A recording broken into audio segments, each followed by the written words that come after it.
Bienvenidos al curso de análisis vectorial. Este es el noveno video y en este video vamos a continuar desarrollando el álgebra de límites. Entonces, en el video anterior habíamos establecido varias cosas. Por ejemplo, que si nosotros tenemos un conjunto A contenido en Rn, tenemos un punto de acumulación en A y consideramos dos funciones f y g definidas de A en R, lo que vamos a demostrar a continuación son las propiedades de suma, resta y multiplicación de límites. Bueno, la primera propiedad se la propongo yo como ejercicio a ustedes. Verificar que el límite cuando x tiende a x sub 0 de f más g de x es igual a L más M. ¿Ok? Siempre y cuando, si el límite cuando x tiende a x sub 0 de f de x es igual a L, y obviamente, y el límite cuando x tiende a x sub 0 de g de x es igual a m. ¿Ok? Esa yo se la voy a dejar a ustedes como ejercicio. Demostrar que si este límite es igual a L y este otro límite G es igual a M, entonces el límite de la suma es la suma de los límites. Nosotros vamos a realizar la del producto, que es un poco más compleja y que entonces les va a dar idea para este ejercicio. Y la demostración de esto lo vamos a hacer entonces en el contexto vectorial. Es decir, supongamos que yo tengo un punto x sub 0 perteneciente a A', donde A es un subconjunto en Rn, y vamos a suponer que f y g son dos funciones definidas de A en Rm, donde m es mayor o igual que 1. ¿Ok? M es un parámetro natural. Pero no tiene por qué ser 1, puede ser cualquier número natural, 2, 3, 5, etc. Entonces, fíjense, vamos a suponer en este contexto que el límite cuando x tiende a x sub 0 de f de x es igual a un cierto vector L, porque ahora L habita aquí en Rm, y vamos a suponer de forma análoga que el límite cuando x tiende a x sub 0 de g de x vale otro valor, que en este caso es un vector en Rm que estamos llamando m. Entonces nuestro objetivo ahorita es concluir que el límite cuando x tiende a x sub 0 de f de x por g de x no es otra cosa que L por m, donde cuando colocamos este producto tanto de este lado como de este lado, lo que estamos mirando es el producto escalar de estos dos vectores y el producto escalar de estos dos vectores respectivamente. Entonces, la demostración de esto es de la siguiente manera. La primera cosa es observar esto, que f de x por g de x menos L por m lo pueden ustedes expresar de esta forma. Aquí voy a poner f de x menos L multiplicado por g de x menos m, ¿ok? Más, aquí vamos a expresarlo así, vamos a sumar L que multiplica a g de x menos m, ¿ok? Y acá abajo le sumo otro factorcito, más m que multiplica a f de x menos L. Aquí simplemente lo que hicimos es sumar y restar términos cruzados, y esta factorización se puede expresar de esta manera. Y si ustedes tienen alguna duda, entonces desarrollen todo esto, desarrollen la segunda línea y verifiquen que coincide con lo de arriba. ¿Ok? Lo primero que hacemos es eso, observamos esto. Ahora entonces tomamos módulo acá, módulo aquí, acá módulo. Esto va a ser menor o igual que acá, entonces me va a quedar módulo, permítanme decirlo así, acá vamos a poner un módulo, acá vamos a poner otro módulo y acá vamos a poner otro módulo, ¿ok? En cada uno de los sumandos fuimos colocando un módulo y aplicamos desigualdad triangular. Acuérdense que estos son productos escalares, repito. Y ahora aplicamos la desigualdad de Cauchy-Schwarz.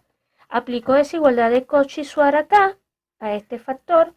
Aplico desigualdad de Cauchy-Schwarz a este factor que está acá. Y aplico desigualdad de Cauchy-Schwarz a este factor que está acá. En consecuencia, esto que está aquí arriba va a ser menor o igual que lo siguiente. Acá me va a quedar, lo escribo así, vamos a ver si lo puedo poner aquí apretadito. La norma 2 de f de x, bueno, lo voy a escribir aquí abajo mejor. La norma 2 de f de x menos L por la norma 2 de g de x menos m, ¿ok? Ese es un primer factor, ¿ok? Después vamos a tener que esto suma a la norma 2 de L por la norma de g de x menos m, la norma 2, más, aquí apretadito, la norma 2 de m, en este caso la norma 2 de m, por la norma de f de x menos L. ¿Ok? Tengo eso gracias a la desigualdad de Cauchy-Schwarz. Y ahora viene el detalle. Esta desigualdad la guardo y mi idea va a ser entonces trabajar con cada uno de estos factores. Fíjense, escogemos sea epsilon mayor que 0 y menor que 1. Me conviene tomarlo así. Como por hipótesis, yo sé que existen delta 1 y delta 2 que van a depender de epsilon, tales que la norma, puedo tomar que esto que está acá, la norma 2 de esto, de f de x menos L, lo puedo hacer menor o igual que epsilon entre 3 que multiplica a la norma de L, la norma 2 de L más 1. Y de forma análoga, esto va a ocurrir siempre y cuando la distancia entre x y x sub 0 es más pequeña, la norma 2 es más pequeña que delta 1. ¿Por qué puedo hacer esto? Porque yo por hipótesis sé que el límite cuando x tiende a x sub 0 de f de x es igual a L. Entonces, dado un epsilon más pequeño que 1, existe un delta 1, tal que lo puedo escoger que satisfaga esta desigualdad siempre y cuando esta condición se cumpla. Por otra parte, yo puedo encontrar delta 2 para el cual módulo de g de x menos m va a ser menor o igual que epsilon entre, y aquí entonces me conviene tomar módulo de m, lo voy a poner así, módulo de m, ¿ok? Más delta 1, ¿ok? Y esto ocurre siempre y cuando sea menor que delta 2, por ejemplo.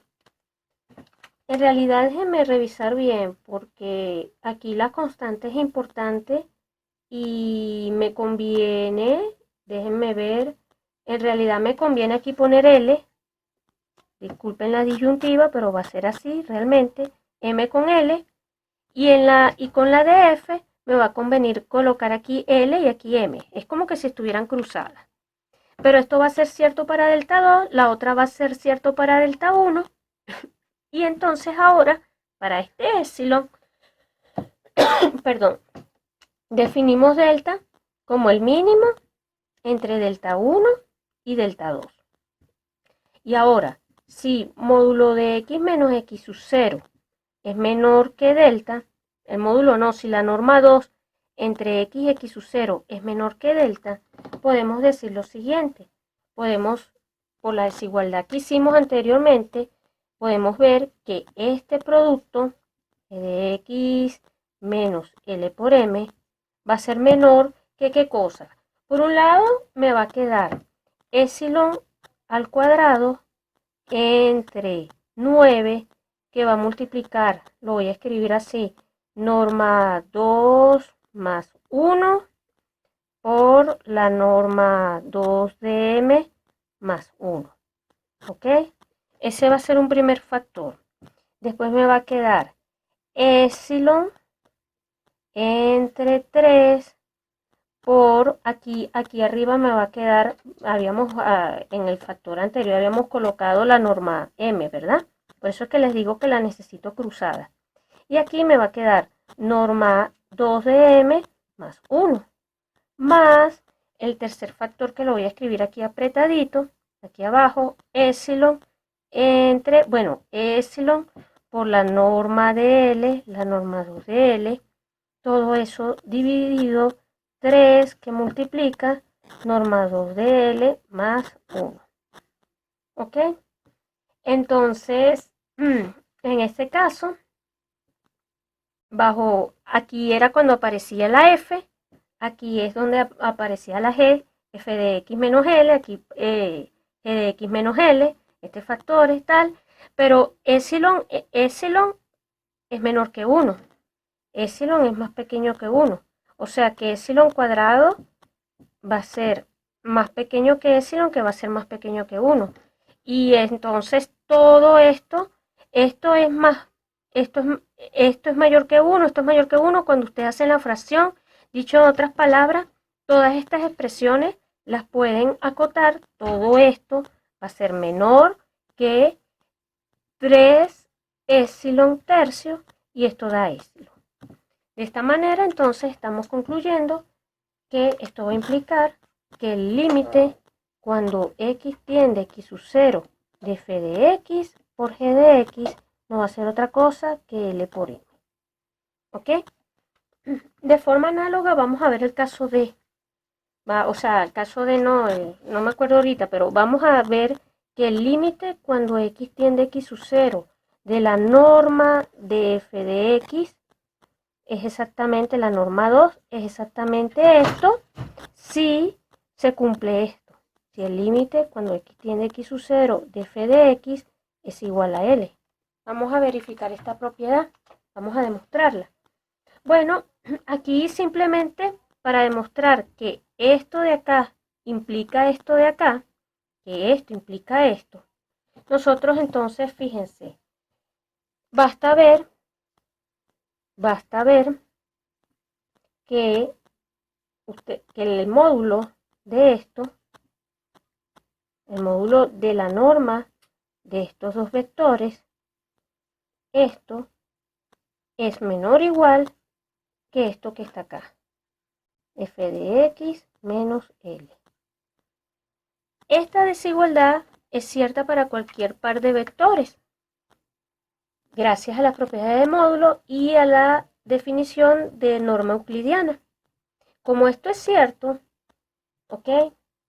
Esto implica entonces que el límite cuando x tiende a x sub 0 de este módulo f de x menos esto que está aquí, esto va a valer 0.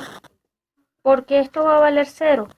Porque esto es más pequeño que esto y yo estoy partiendo de la hipótesis que este límite, de que el límite cuando x tiende a x sub 0 de f de x vale L. ¿Eso qué significa? Que dado un epsilon mayor que 0, existe un delta, tal que esto va a ser menor que del epsilon, siempre y cuando la norma de x menos x sub 0 sea menor que delta. ¿Ok? Si ocurre esto, tenemos esto que está acá, pero esto es más pequeño que esto. O sea que estoy diciendo lo siguiente, vamos a escribirlo con orden.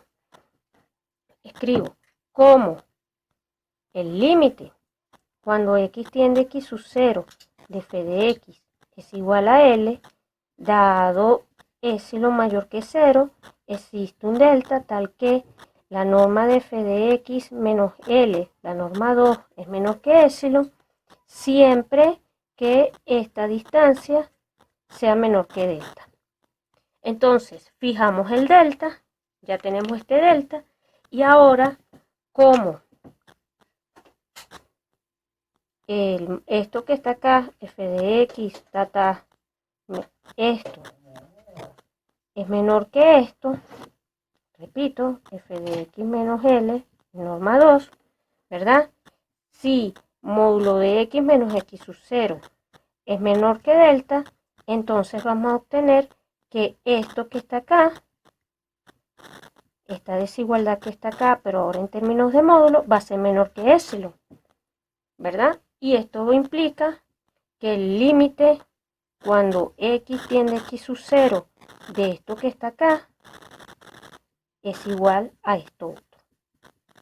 Porque esto va a ser estos dos valores, estos dos números reales van a ser tan pequeños como yo quiera, significa que ellos tienen que tender a lo mismo.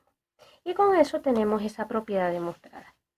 Ya para ir cerrando los resultados de este video, vamos a enunciar y demostrar el siguiente teorema.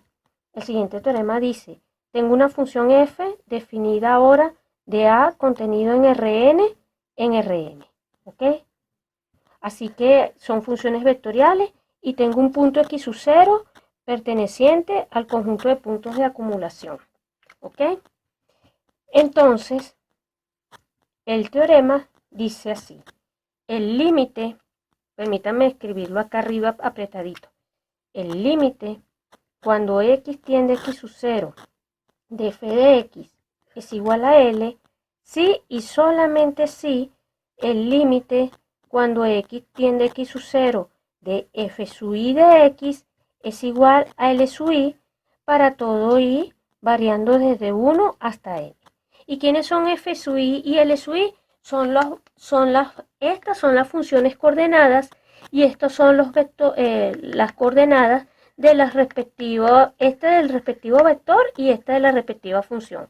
Porque recuerden que estamos diciendo que como la función está definida de a contenido en Rn en Rm, lo que estamos diciendo es que la imagen f de x no va a ser otra cosa que f1 de x, pam, pam, pam, pam, fm de x.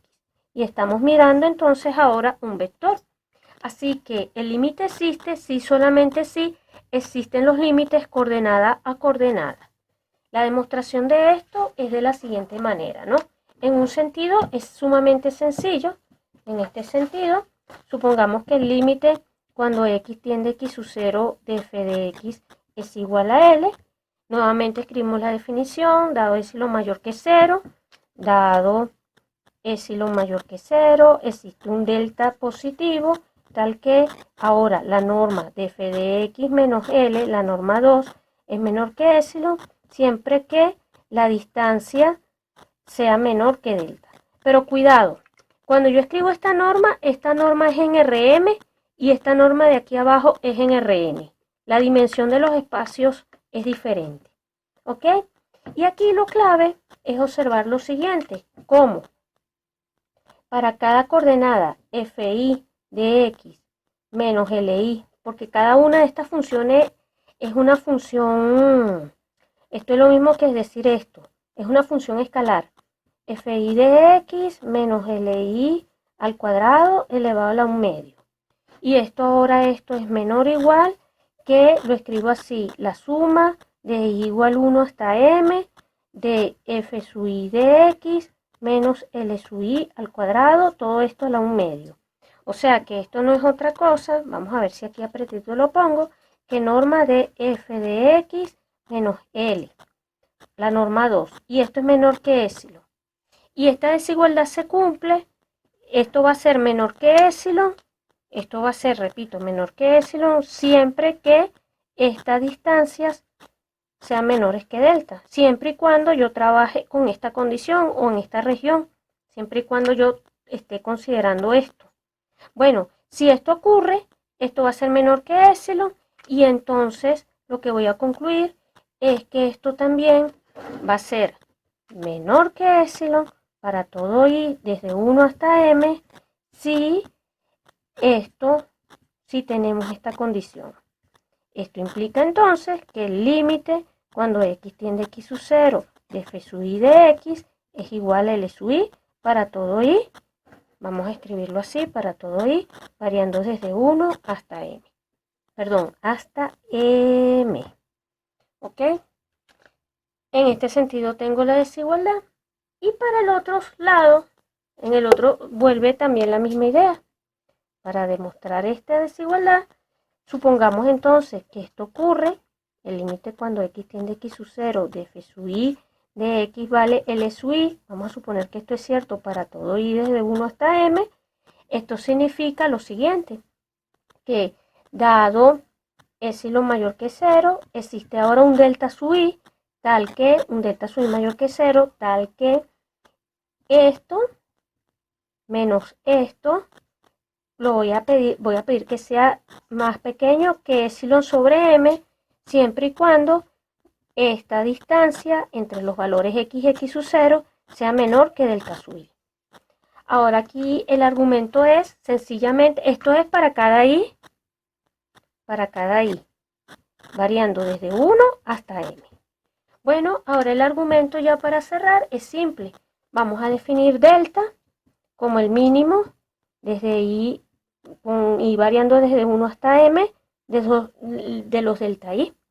Definimos m de esa manera y si exigimos que x menos x sub 0 sea menor que este delta, porque fíjense que en cada caso teníamos que, para cada coordenada, lo que en realidad tenemos es que x menos x sub 0 va a ser menor que delta i. Pero si pedimos que el delta sea el más pequeño de todos y exigimos y nos sometemos, pedimos esta condición, definiendo delta de esta manera, entonces nosotros vamos a tener lo siguiente. Entonces, nosotros podemos decir lo siguiente, que esta norma ahora, la norma 2 de esto, por definición, repito, que no es otra cosa que la suma desde i igual 1 hasta m, fi de x menos l sub i al cuadrado a la 1 medio. Esto va a ser menor que suma desde i igual 1 hasta m de epsilon entre m a la 1 medio. Y bueno, aquí al cuadrado. Y aquí m cuadrado, perdón, también. Y entonces aquí podemos perfectamente, escribir esto así, sacamos epsilon y aquí entonces les quedaría 1 entre m cuadrado por m, o sea que esto les quedaría, esto va a quedar epsilon entre m otra vez, pero m es mayor o igual que m es un número natural, o sea que esto es menor que epsilon. ¿Ok? Esto quedaría así y esto va a ser entonces, repito, vamos a limpiar un poco acá, esto va a ser igual a epsilon entre m, que es menor que epsilon.